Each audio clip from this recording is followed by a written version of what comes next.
Hello hello, bienvenue à toi pour ce nouvel épisode du podcast Insatiable Compulsion, dans lequel on va papoter un petit peu ensemble de l'impact qu'a eu l'alimentation intuitive sur ma santé. C'est un sujet que je vais régulièrement aborder avec plusieurs personnes en message privé, que ce soit sur Instagram ou dans les commentaires, éventuellement sur YouTube. Et j'ai compris du coup que c'était un sujet qui pouvait être hyper angoissant. Et je me dis que tu fais peut-être partie des personnes justement qui ont entendu parler de l'alimentation intuitive ou en tout cas du travail sur le comportement alimentaire et savoir que tu pourrais manger sans avoir affaire à ton alimentation, ben ça te redonne de l'espoir. C'est un truc vraiment dont tu rêves. Mais t'as peur de finalement manger que des aliments qui vont être hyper sucrés, gras, caloriques et d'aggraver ton état de santé. Surtout si en plus t'as déjà des maladies qui sont en train de pointer le bout de leur nez ou que t'as déjà des maladies qui sont installées depuis un petit bout de temps. Donc dans l'épisode d'aujourd'hui, je voulais revenir avec toi sur ce que ça veut dire réellement que de manger intuitivement ou sereinement. Te partager en même temps ma propre expérience, c'est-à-dire te dire en toute franchise qu'est-ce qui s'est passé pour moi et ce sur quoi je te conseille d'être vigilante pour pas tomber dans le même piège que d'autres personnes qui justement vont pouvoir avoir comme discours que l'alimentation intuitive aggrave la santé. Mais juste avant, petit aparté pour t'annoncer que les inscriptions au programme Sérénité vont ouvrir du vendredi 31 mai au vendredi 7 juin. Si tu me suis depuis pas très longtemps et que tu sais pas du tout de quoi il s'agit, c'est mon gros programme en ligne sur 3 mois, axé sur les comportements alimentaires et qui va t'aider à manger sans te prendre la tête. Tu peux déjà t'inscrire à la liste d'attente si tu ne veux pas louper le top départ, tu retrouveras les liens en description de toute façon. Petit spoiler, je réserve une surprise seulement pour les personnes qui sont inscrites à la liste d'attente. Moi je dis ça, je dis rien. Et puis en attendant, eh bien écoute, je te souhaite un bon visionnage. La peur par rapport à ton état de santé, elle est totalement, je trouve, légitime, à mon sens, par rapport à ce que l'image que renvoie l'alimentation intuitive sur les réseaux ou le travail sur le comportement alimentaire de manière générale. Je trouve que l'image va souvent être dénaturée, c'est-à-dire qu'elle va pas vraiment renvoyer le vrai message dans le fond. Parce que ce que tu vois sur les réseaux, c'est finalement que la partie émergée de l'iceberg. Et donc quand toi tu vas voir ça, le premier truc qui va te sauter aux yeux, c'est l'aspect je mange ce que je veux, quand je veux, sans me prendre la tête. C'est ce qui est le plus mis en avant aujourd'hui. Et quand on ne voit que cette facette-là de l'alimentation intuitive, on peut se dire que finalement, si on fait un énorme raccourci, mais que nous, on va instinctivement faire quand on n'est pas du tout dans le milieu et qu'on n'est pas du tout éduqué sur ce sujet-là, c'est qu'on va se dire, en fait, je vais manger ce que je veux, quand je veux, donc c'est-à-dire que je vais manger très sucré, très gras, très calorique, et donc, comment est-ce que c'est possible avec ce que l'on connaît aujourd'hui de la diététique, que ça n'ait pas d'impact sur le poids, que ça n'ait pas d'impact sur la santé, avec tout ce qu'on nous rabâche à longueur de journée, est-ce qu'avec tout ce que les médias nous font comme morale par rapport à ça, surtout là en période de summer body, où justement tous les médias sont en train de vendre tout ce qui est rééquilibrage alimentaire, régime pour justement que tu puisses avoir un super summer body. Et si en plus tu tombes sur des témoignages de personnes qui te disent que ça a aggravé leur état de santé, bah forcément ça vient te convaincre que ce qui te semblait vraiment une situation de rêve et que t'aurais aimé avoir, devient un truc utopique finalement avec beaucoup de mauvais côtés qui ne te vont pas. On va pouvoir en reparler à la fin de cet épisode, mais généralement les personnes qui ont ce genre de témoignage, qui ont eu ce genre de parcours et ce genre de vécu, c'est des personnes qui sont tombées dans certains pièges que je veux t'éviter du coup avec cette vidéo. Je me suis fait une petite analyse de pourquoi, du comment, est-ce que c'était finalement ce qui était le plus mis en avant sur les réseaux sociaux, cette partie je mange ce que je veux quand je veux. Et en fait, je m'en suis venue à me dire que en fait, c'est quand même hyper attirant d'un point de vue, on va dire, marketing, quand on sait que généralement, quand on cherche une méthode pour perdre du poids, finalement, nous, ce qui va nous intéresser, ce qui va nous appeler, c'est toutes les personnes qui vont promouvoir la perte de poids. Sauf que vu que là, le travail sur le comportement alimentaire, l'alimentation intuitive, on est plus sur quelque chose de thérapeutique et non sur un objectif de perte de poids, on ne peut pas, du coup, prôner la perte de poids. Mais il faut bien quand même mettre quelque chose en avant pour que les gens puissent comprendre, en gros, les bénéfices qu'il va pouvoir y avoir. en allant vers ce genre de manière de faire. Et donc c'est vrai que le plus simple, pour faire un raccourci, pour que tout le monde puisse comprendre, c'est manger ce qu'on veut quand on veut. Mais c'est vrai que ça laisse quand même pas mal de zones de flou autour de ça, et que si on cherche pas à les gratter plus loin, tout de suite, on a des préjugés qui arrivent. En réalité, le travail sur le comportement alimentaire, il va te faire travailler sur plusieurs plans différents. Ça veut dire que même parfois, on va sortir du cadre purement alimentaire, purement comportement alimentaire, pour dévier un petit peu sur tout ce qui est travail de développement personnel, pour te donner un peu une idée. En fait, c'est comme si tu avais un sujet central qui pouvait être impacté par d'autres sujets qui gravitent tout autour. Et en fait, c'est exactement ce qu'on voit, c'est-à-dire qu'à un moment donné, quand on va travailler sur certains aspects du comportement alimentaire, on va se rendre compte qu'il y a certaines notions de développement personnel qu'on a besoin d'aborder pour aider sur la partie comportement alimentaire, pour aider ton corps à réguler en fait les mécanismes qu'il a naturellement dans l'organisme, quoi. Et donc parmi les objectifs que vont t'aider à atteindre l'alimentation intuitive ou le travail sur le comportement alimentaire, ça va être notamment le fait de sortir des restrictions alimentaires, d'être sûr que tu ne sois plus dans des restrictions alimentaires. Pourquoi? Parce que les restrictions alimentaires sur du long terme, ça va te conduire à prendre du poids. La prise de poids va avoir pour impact d'aggraver éventuellement tes risques pour la santé. Je ne dis pas que ça va aggraver nécessairement ta santé, d'accord? Ça va aggraver les risques pour la santé. Mais il se peut que tu n'aies pas de soucis suite à ça. La partie purement esthétique, moi personnellement, j'en parle pas parce que c'est pas un sujet finalement que je mets au cœur des problématiques, c'est pas quelque chose de central dans cette démarche-là, mais en tant que diététicienne, donc en tant que professionnelle de santé, l'aspect santé que ça peut engendrer derrière, elle me tient à cœur et c'est quelque chose sur lequel moi j'essaye d'être vigilante pour accompagner mes patients. Le truc aussi à savoir, c'est que quand on a une pathologie qui est déjà installée ou qui pointe sûrement le bout de ton nez, par exemple, si c'est ton cas, et que tu as des restrictions alimentaires à mettre en fonction de ta pathologie, il se peut que tu sois hyper frustré de ne pas pouvoir manger les aliments que ta maladie ou ton médecin t'interdit de manger. Le problème, et ça, mon expérience en tant que professionnelle de santé me l'a montré maintes et maintes fois, c'est que le problème, c'est qu'il y a des personnes qui vont très bien réussir à respecter ces restrictions alimentaires parce que c'est lié à leur maladie, mais il y a des personnes qui généralement ont un comportement alimentaire plus dérégulé, plus défaillant, on va dire ça comme ça, et un rapport à la nourriture qui va être plus malsain. Ils vont avoir beaucoup plus de difficultés à prendre des décisions qui vont être cohérentes par rapport à leur santé. Ce qui veut dire que ces personnes vont mettre en place des restrictions pendant un certain temps, et puis au bout d'un moment, exactement comme dans les régimes, elles vont craquer, et ce craquage va du coup forcément se porter sur des aliments qu'ils n'ont pas le droit de manger habituellement, et le problème c'est que ça va aggraver les résultats sanguins éventuellement, et ça va à terme aggraver de toute façon la maladie et faire augmenter le poids, qui peut aggraver éventuellement les risques pour la santé par la suite. Ça fait un bon cercle vicieux.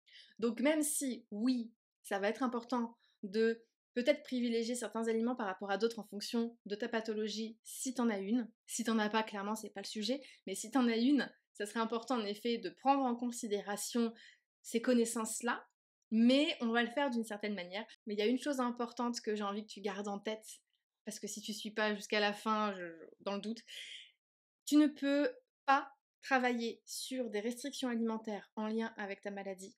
Tu ne peux pas chercher à les respecter si ton rapport à la nourriture est malsain et si ton comportement alimentaire est défaillant. Le comportement alimentaire, c'est les mécanismes internes que ton corps met en place pour t'aider finalement à répondre à ses besoins et faire en sorte qu'il y ait un équilibre quasi parfait.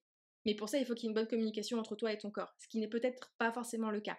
Et si ce n'est pas le cas, quand tu vas vouloir chercher à mettre des restrictions alimentaires en lien avec la maladie, eh ben ça va partir en sucette. C'est pour ça qu'avec mes patients, c'est clairement pas un sujet qu'on aborde en priorité, parce qu'avant ça, il y a déjà d'autres étapes à suivre. Mais on en reparlera après. Notre objectif, je pense que tu l'auras un peu compris, ça va être finalement de t'aider à comprendre les signaux de ton corps, les signaux que ton corps t'envoie pour en venir à manger avec le temps, naturellement, en fonction des besoins de ton corps, en fonction de tes besoins.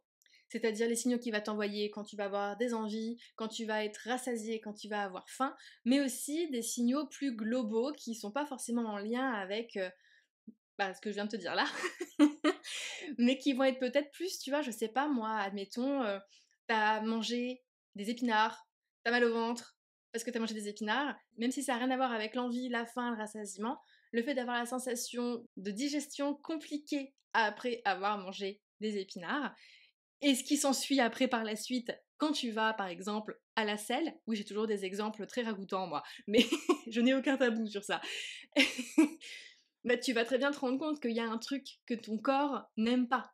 Ça fait partie des signaux que ton corps va t'envoyer, que tu vas devoir analyser, comprendre, et à force, avec le temps, ça va venir naturellement. Tu vas naturellement faire le lien entre ces deux situations. Tu manges des épinards, t'as mal au ventre après. Qu'est-ce que tu fais pour arrêter d'avoir mal au ventre ou de ne pas avoir mal au ventre dans les moments où tu n'as pas envie d'avoir mal au ventre? Bref. L'objectif, c'est juste que tu puisses avoir une meilleure compréhension de ton corps. Et ça va forcément, du coup, te permettre de pouvoir concilier une alimentation, on va dire, naturelle, intuitive, tout en prenant en compte après ta pathologie ou l'état de santé de ton corps au moment où tu es en train de faire le point. Pour faire un résumé, ce travail-là, il te permet de sortir des règles extérieures pour te recentrer sur toi, pour te recentrer sur tes propres besoins, sur les propres besoins de ton corps. Forcément, tu as besoin d'avoir certaines connaissances pour comprendre certains signaux, mais le but, c'est que les règles que toi tu vas suivre soient les règles que ton corps t'impose à avoir et pas que une personne tierce t'impose à avoir pour être sûr de manger d'une certaine façon alors que ton corps te guide naturellement. Et l'intérêt de ça, c'est que niveau frustration, on est quand même beaucoup plus léger, parce que je pars du principe qu'il y a peut-être une maladie qui impose des restrictions alimentaires, mais on est quand même beaucoup plus léger, ce qui limite aussi grandement, voire empêche la partie compulsion qui peut arriver quand on a une phase de frustration avant. Et donc personnellement, parce que c'est quand même le sujet de cet épisode, je sais que l'alimentation intuitive, le travail sur mon comportement alimentaire, ça m'a quand même pas mal aidé sur certains points. Donc on va déjà commencer peut-être sur la partie impact sur ma santé physique. Alors, je pense que je vais en oublier. Là, j'ai essayé de me remémorer un petit peu certaines choses, mais j'en oublie peut-être dans l'eau, peut-être pas, bref. En tout cas, par rapport à ce qui me vient en tête au moment où j'ai voulu réfléchir là à cet épisode, c'est déjà que grâce à tout ça, ça m'a permis de diversifier plus mon alimentation, à vouloir. Mais c'est compliqué de dire ça parce qu'on s'attend généralement à un discours un peu inverse en se disant mais en fait c'est pas du tout cohérent vu qu'on va manger que des aliments gras sucrés. Mais parce que c'est une image fausse, c'est ce qui arrive quand tout est détraqué, ce genre de situation. C'est quand c'est le bordel et que forcément tu vois, c'est comme si il y avait une brèche dans un barrage et que tu commences à travailler dessus tout seul avec pas forcément la bonne stratégie. Et en fait, bah, t'as toutes tes digues en amont qui lâchent. Et s'il y a une brèche dans le barrage à la fin, bah forcément, le barrage va péter.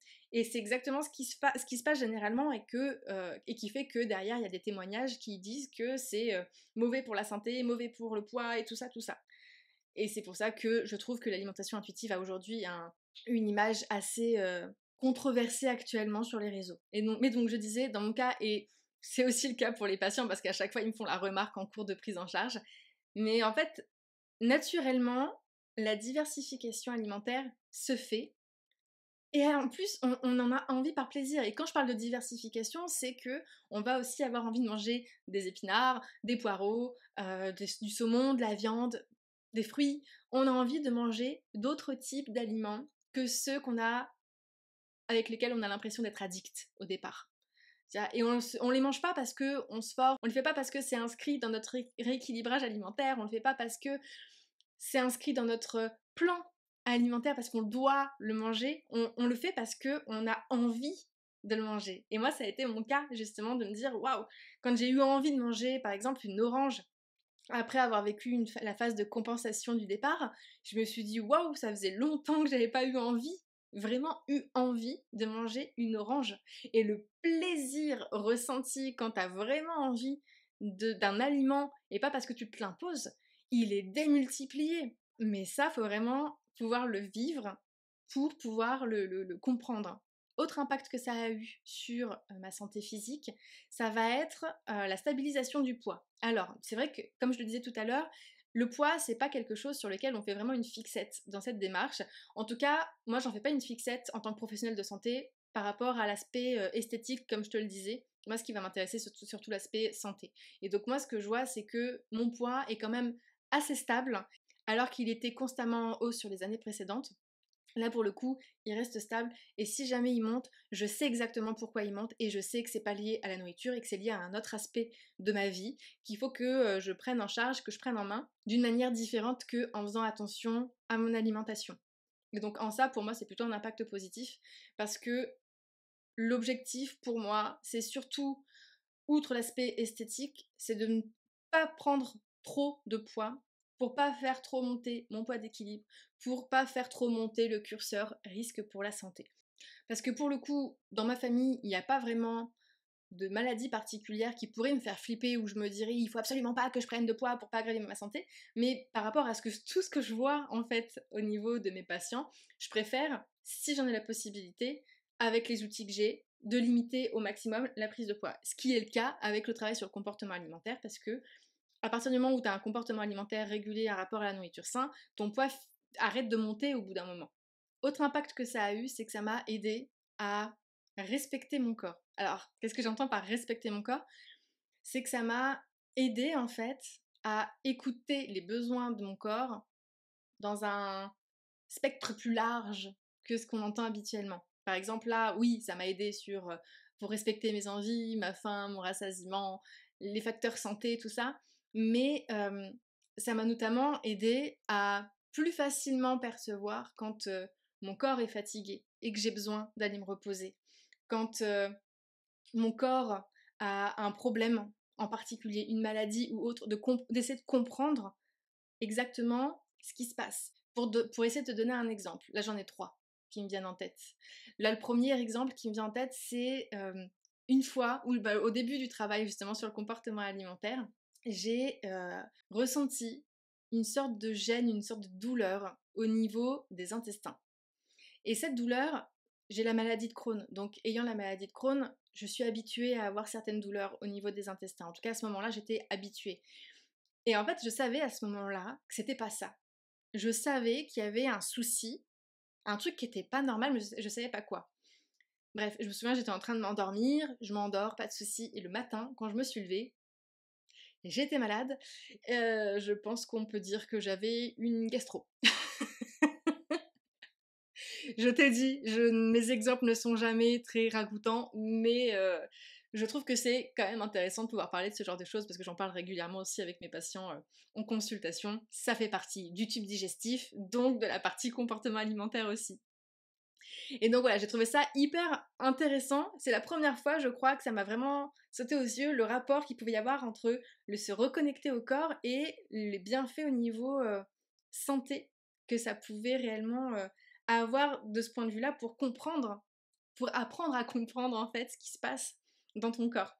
L'autre exemple qui vient en tête, plus récent, euh, où j'étais en train de manger chez une amie et en fait j'ai su au moment où j'étais en train de parler avec mon amie que mes menstruations étaient en train d'arriver branle-bas le combat, tout en sachant que je peux avoir une approximation du moment où elles vont arriver, mais je ne sais jamais quand parce que je ne prends plus de contraception.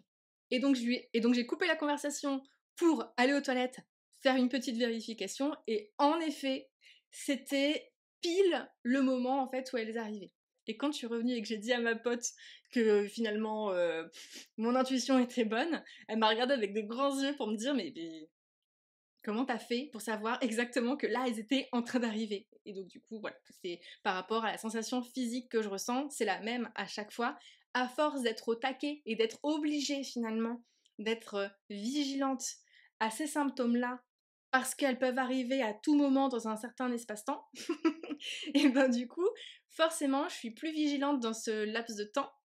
Et dès que je vais pouvoir ressentir ce genre de douleur, ce genre de gêne, ouais, on va dire de douleur, parce que les premiers jours c'est quand même badass pour moi, et ben je sais que à ce moment-là, c'est mes menstruations qui arrivent. Et le dernier exemple qui me vient en tête, qui date de quelques mois, qui était aussi, ça reste des trucs un peu flagrants, hein, mais j'ai été malade pendant plusieurs semaines, je pense qu'on peut dire plusieurs semaines, parce que moi je sais plus, mais j'étais malade pendant plusieurs semaines janvier de mi-janvier jusqu'à mi-mars, je crois. Mais quand je dis malade, c'est au point d'avoir des nausées quasiment tous les jours.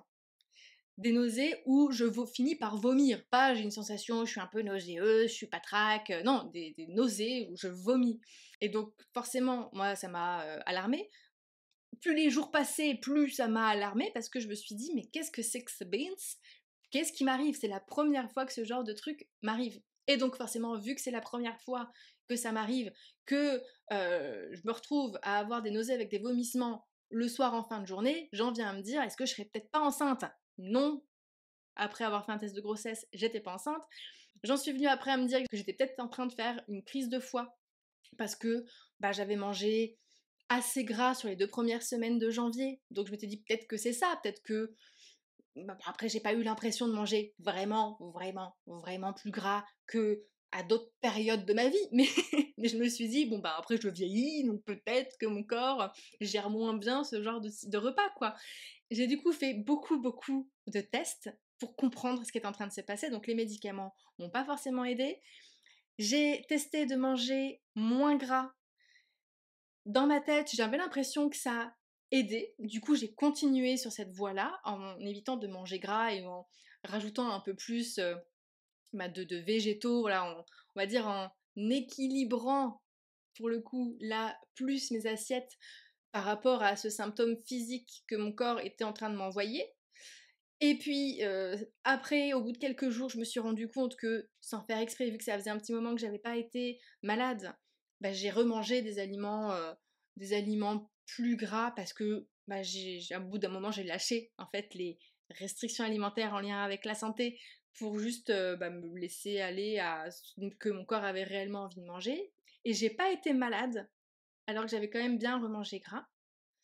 Je suis retombée malade après, quelques jours après, en mangeant de la ratatouille en conserve.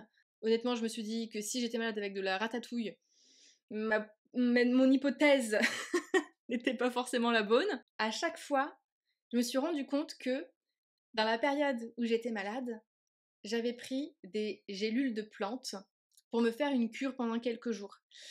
Et à chaque fois que les vomissements reprenaient, j'arrêtais de prendre ces gélules parce que finalement, à chaque fois que je les prenais, je les revomissais derrière. Donc je me suis dit, je vais économiser des sous. Ça sert à rien que je fasse ma cure, je la ferai plus tard ma cure quand ça ira mieux. Et le problème, c'est qu'à chaque fois que je sentais que ça allait mieux, au bout d'un certain temps, je reprenais la cure en y repensant, en me disant, ah oui, c'est bon, je peux reprendre la cure. Et à chaque fois, je retombais malade. Tu vois le lien que j'ai fini par faire? Donc je me suis dit, je vais peut-être tester faire une petite expérience avec mes fameuses gélules. J'ai pris mes gélules, j'ai été malade. Le lendemain, je n'ai pas pris de gélules, je n'ai pas été malade. Le lendemain encore, j'ai repris des gélules et je me suis interdit. Ah non, mais après, je suis maso, hein, mais pour l'expérience, je me suis interdit d'aller vomir. J'ai passé une nuit blanche. Oui, je confirme, j'ai passé une nuit blanche. C'était super. Mais toute la nuit, j'étais focus sur les sensations qui se passaient à l'intérieur de mon corps et j'ai vraiment senti la douleur, parce qu'à chaque fois c'était les mêmes douleurs. À chaque fois, je sentais que le truc allait arriver parce que j'avais un point au niveau de l'estomac, un point au milieu du dos et des crampes au niveau des intestins. Et à chaque fois, il y avait les trois, c'était le triangle, le triangle des symptômes. Mais du coup, je sentais la sensation que j'avais à l'estomac. Quand j'ai fait cette expérience-là, je l'ai senti bouger progressivement à l'intérieur de mon ventre jusqu'à peut-être, je sais pas moi, peut-être 4-5 heures du matin, où là, je l'ai senti au niveau des intestins. Et où forcément, à un moment donné, si ça sort pas par un endroit, il faut que ça ressorte ailleurs. Et, et c'est là que j'ai eu confirmation que j'étais en train de faire une intoxication alimentaire et qu'en fait, pendant 2 mois, j'enchaînais les intoxications alimentaires. Et donc, suite à ça, j'ai directement été regarder derrière la boîte parce que je me suis dit c'est bizarre, j'ai l'habitude de prendre ce genre de gélules, c'est bizarre que là ça me fasse ça, et ben j'ai découvert que les gélules étaient périmées. Voilà, donc si tu ne savais pas que les gélules de plantes pouvaient être périmées et avoir des effets indésirables sur ton corps et ta santé, et ben maintenant tu le sais. Et donc forcément à partir du moment où j'ai arrêté de prendre les pilules, et ben tout a été pour le mieux dans le meilleur des mondes.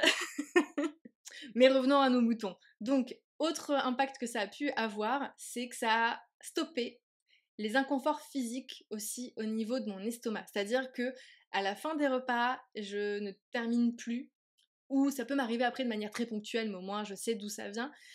Ça m'arrive plus, ou quasiment plus, on va dire sur 99% de mes repas, je n'ai plus la sensation d'avoir trop mangé. Je n'ai plus la sensation d'avoir les dents du fond qui baignent, comme on dit. Et ça, je peux te dire que c'était une grosse avancée parce qu'on partait de loin, hein, parce qu'avec le rééquilibrage alimentaire, je me forçais à manger certaines quantités, je me remplissais et j'avais encore envie de manger. C'était, je sais pas si toi tu vis la même chose actuellement, et ben je te souhaite bien du courage. Mon meilleur conseil, c'est viens tester l'alimentation intuitive. Au moins, ça, tu peux être sûr que ça va être réglé au bout de quelques mois. L'autre truc, alors ça, je le mets plus entre parenthèses parce que c'est l'impression que j'en ai, mais je n'ai aucune preuve scientifique que c'est lié. D'accord? Mais en fait, à partir du moment où j'ai commencé à travailler sur mon comportement alimentaire et à rentrer dans l'alimentation intuitive, au bout de quelques mois, en fait, je me suis rendu compte que ma maladie, c'était aussi, alors je vais pas dire rémission, en dormance ou en rémission. Parce qu'on peut pas dire qu'on est guéri à ce moment-là, mais j'aurais eu tendance à dire que j'étais guérie. Tu vois, c'est-à-dire que plus de crises, j'ai repassé des examens plusieurs mois après, et limite la personne qui a vérifié mes IRM m'avait pris à part dans un bureau pour me demander pourquoi est-ce que mon gastro-entérologue me demandait de faire ce genre d'examen, parce que en soi, il n'y avait que dalle à voir sur l'IRM. Et du coup, c'est là où j'en m'en suis aperçue que ben, finalement, ma maladie était en rémission, pour moi guérie, mais voilà, on va dire en rémission. Et personnellement, j'ai fait quand même un peu le lien parce que jusqu'à présent, je touche du bois Cindy, jusqu'à présent, je n'ai plus de soucis, ça fait plus de 7 ans aujourd'hui. Non, 7 ans. Ça va faire bientôt 8 ans, il me semble. 7 ans. Non, ça va faire 7 ans. Je suis perdue dans les dates. Ça va faire à peu près 7 ans, on va dire. Et donc même si je me dis que c'est peut-être lié au hasard, pourquoi pas, j'ai remarqué que certaines de mes patientes qui venaient avec une maladie chronique des intestins, pas forcément la maladie de Crohn, mais d'autres types de maladies, allaient avoir des symptômes de maladie qui allaient s'apaiser, voire disparaître. J'en fais pas une généralité, mais c'est quelque chose que j'observe aussi chez certaines de mes patientes, pas toutes, attention.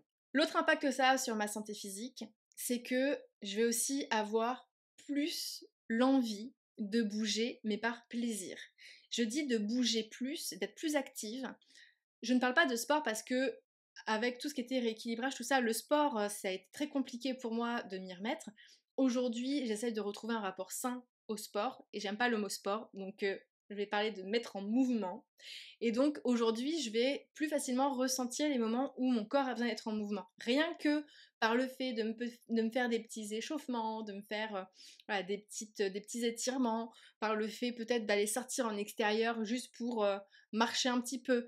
Je vais avoir plus l'envie de faire ça, et ça me permet en fait de respecter aussi mon rythme sur le fait de pouvoir me remettre en mouvement sans que ça mette en péril ma relation au sport. Donc on est en train de renouer un petit peu notre relation. Ensuite, ça a aussi eu des effets sur ma santé mentale, dans le sens où je me trouve quand même plus épanouie. Tout n'est pas réglé. Je... non mais je le précise parce que j'ai du taf au niveau développement personnel, émotion, tout ça. Mais je trouve que je suis quand même plus épanouie qu'à une certaine période de ma vie, notamment quand je faisais des rééquilibrages alimentaires. Mais voilà, je me sens plus alignée en fait avec ma manière de manger. J'ai plus d'obsession alimentaire, sauf quand il y a un aliment que j'ai pas mangé depuis longtemps et qui me vient en tête d'un coup d'un seul, soit parce qu'une patiente m'en a parlé. Merci aux patientes de me donner d'ailleurs des envies comme ça qui sortent de nulle part. Mais ces obsessions, elles ont absolument rien à voir à ce qui se passait à l'époque. C'est-à-dire que l'obsession, je vais l'avoir peut-être une semaine où je vais pas tout le temps y penser, mais de temps en temps, ça va refaire pop-up dans ma tête jusqu'à ce que je l'achète et que je le mange enfin. Après, à partir du moment où je l'ai mangé, et ben en fait, on n'en parle plus. C'est fait. Mais avant, j'avais toute la journée l'obsession, en fait, d'un aliment ou d'une certaine façon de manger, et à peine j'avais commencé à manger le premier repas que j'étais déjà en train de penser aux autres repas, parce que j'essayais de calculer et de savoir qu'est-ce que je pouvais manger en fonction de ce que je suis en train de manger là, et en fonction de ce que je pouvais manger après, de voir ce qui me faisait envie, ce que j'avais le droit de manger, comment je faisais au niveau des proportions pour que ça calibre dans mon rééquilibrage alimentaire, parce que si je mangeais ce truc-là à ce moment-là, comme je le voulais, sans me restreindre sur les quantités, du coup ça voulait dire qu'il fallait que je fasse plus attention au cours de la semaine. Tu vois comment c'est relou? Et en fait, ça, c'était à chaque fois que j'étais en train de manger, et même en dehors des repas. Je n'ai plus ce genre de truc. Aujourd'hui, c'est en mode, j'ai envie, j'ai pas envie, j'ai faim, j'ai pas faim. Qu'est-ce que j'ai dans le frigo par rapport à mes envies éventuellement? Les prises de tête, ça va plus être ça, tu vois.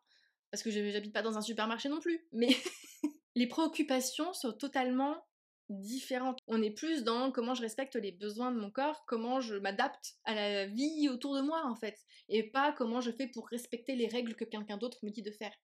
Même si là, en l'occurrence, c'était moi qui m'imposais le rééquilibrage. Et ça m'a aussi enlevé toutes les émotions qui étaient induites en fait par la situation que j'étais en train de vivre. Parce que je vis quand même des émotions, hein, je suis une humaine comme toi, mais quand tu as un problème avec ton rapport à la nourriture, quand tu as un problème de comportement alimentaire, forcément tu ressens de la frustration, tu ressens de la culpabilité, tu te sens des fois comme une merde, et tout ce package-là émotionnel, eh ben c'est un package que j'ai balancé suite à tout ce travail-là.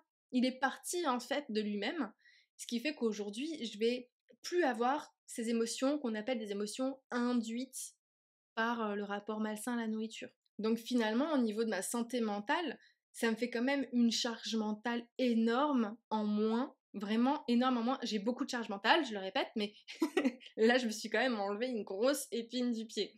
Donc si c'est quelque chose qui t'attire, que tu sens que tu es aligné avec cette façon de manger et que tu as envie d'entamer le travail, ce que je te conseille, c'est d'éviter de faire ce travail seul, notamment s'il y a une pathologie qui a été déclarée. Parce que le problème, c'est que en le faisant seul, tu vas te baser sur ce que tu vois au niveau des réseaux sociaux, dans les médias, et tu risques de faire la même erreur que la majorité des personnes qui vont travailler seules, c'est de te focus que sur le rapport à la nourriture, et donc de juste enlever les règles alimentaires et partir dans un free party. Exactement comme l'exemple dont je te parlais tout à l'heure avec le barrage et les digues qui craquent auparavant. Pour éviter ça, il y a une stratégie qui est simple à suivre, que je mets en place moi avec mes patients et dans le programme Sérénité. C'est d'abord de travailler sur le comportement alimentaire, en parallèle éventuellement de travailler sur certaines règles alimentaires à enlever. Et une fois qu'au niveau comportement alimentaire, rapport à la nourriture, c'est ok, là, on vient du coup à travailler sur les pathologies, sur les restrictions alimentaires en lien avec la pathologie, mais tout en étant flexible. Parce que plus tu vas être rigide et plus tu vas courir le risque de faire une compulsion, même si ton objectif c'est pas la perte de poids et c'est juste de pas aggraver ta maladie. Donc la flexibilité, tu seras capable de la mettre en place que si le travail a été fait avant sur le comportement et le rapport à la nourriture. Et on fait ça vraiment dans cet ordre-là, peu importe la pathologie de la personne. Voilà pour l'épisode d'aujourd'hui, j'espère que ça t'aura rassuré concernant l'impact de l'alimentation intuitive sur ta propre santé, si c'était quelque chose qui t'empêchait réellement de te lancer finalement. J'espère que mon partage sur mon parcours t'aura plu. Si c'est le cas, n'hésite pas à me le dire sur les réseaux, parce que je me permettrai de le faire un peu plus souvent pour t'expliquer un petit peu ce que moi j'ai vécu et ce que je vis aussi.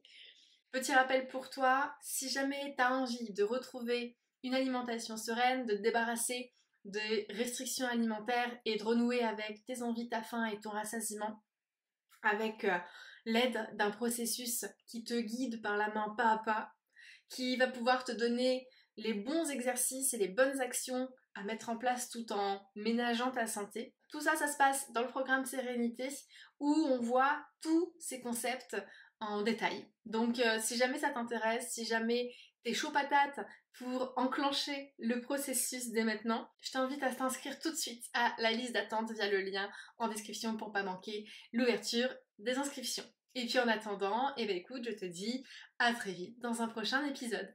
Salut!